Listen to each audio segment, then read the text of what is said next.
ಪರಮ ಪೂಜ್ಯ ನಡೆದಾಡುವ ದೇವರೆಂದೇ ಪ್ರಸಿದ್ಧಿಯಾಗಿರುವಂಥ ಶತ ಆಯುಷ್ಯ ಶ್ರೀ ಶ್ರೀ ಶ್ರೀ ಶಿವಕುಮಾರ ಮಹಾಸ್ವಾಮಿಗಳ ಅವರ ಒಂದು ಜನ್ಮದಿನೋತ್ಸವವನ್ನು ಪ್ರತಿ ವರ್ಷ ಶ್ರೀಮಠ ಆಚರಣೆ ಮಾಡ್ಕೊಂಡು ಬಂದಿದೆ. ಅದೇ ರೀತಿ ಈ ವರ್ಷವೂ ಕೂಡ ಪರಮ ಪೂಜ್ಯರ ಇವತ್ತಿನ ಸ್ವಾಮೀಜಿಯವರು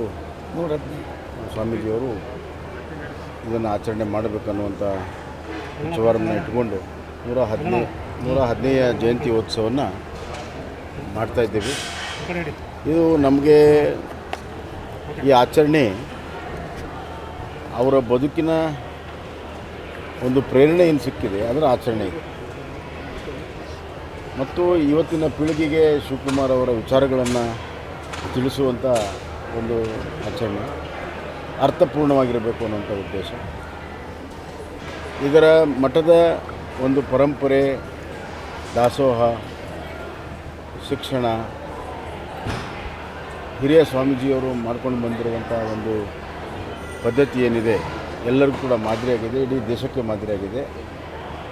ಪ್ರತಿ ವರ್ಷ ಎಲ್ಲ ಪ್ರಮುಖರು, ರಾಷ್ಟ್ರದ ಪ್ರಮುಖರು ಬಂದೇ ಬರ್ತಾರೆ. ಈ ವರ್ಷ ನಮ್ಮ ನಾಯಕರು, ಕೇಂದ್ರದ ಗೃಹ ಮತ್ತು ಸಹಕಾರಿ ಸಚಿವರು, ಹಿರಿಯರಾದಂಥ ಶ್ರೀ ಅಮಿತ್ ಶಾ ಅವರು ಶ್ರೀಮಠಕ್ಕೆ ಬರಬೇಕು ಅಂತ ಅಭಿಲಾಷೆಯನ್ನು ವ್ಯಕ್ತಪಡಿಸಿ ಇವತ್ತು ಅವರು ಪರಮ ಪೂಜ್ಯರ ಒಂದು ಆಹ್ವಾನದ ಮೇರೆಗೆ ಇವತ್ತಿಲ್ಲಿ ಬರ್ತಾಯಿದ್ದಾರೆ.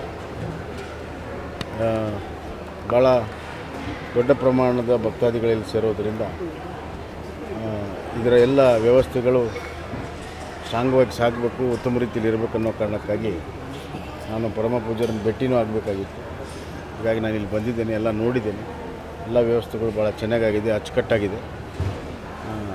ನಾಳೆ ಜನರು ಮುಂಚಿತವಾಗೇ ಬಂದು ಕೂತ್ಕೊಂಡ್ರೆ ಸಹಕಾರ ಮಾಡಿ ಭಾಳ ಒಳ್ಳೆಯ ಒಂದು ಕಾರ್ಯಕ್ರಮ, ಇಡೀ ನಾಡಿಗೆ ಇದು ನೋಡುವಂಥ ಭಾಗ್ಯ ತಾವೆಲ್ಲ ತೋರಿಸ್ತೀರಿ.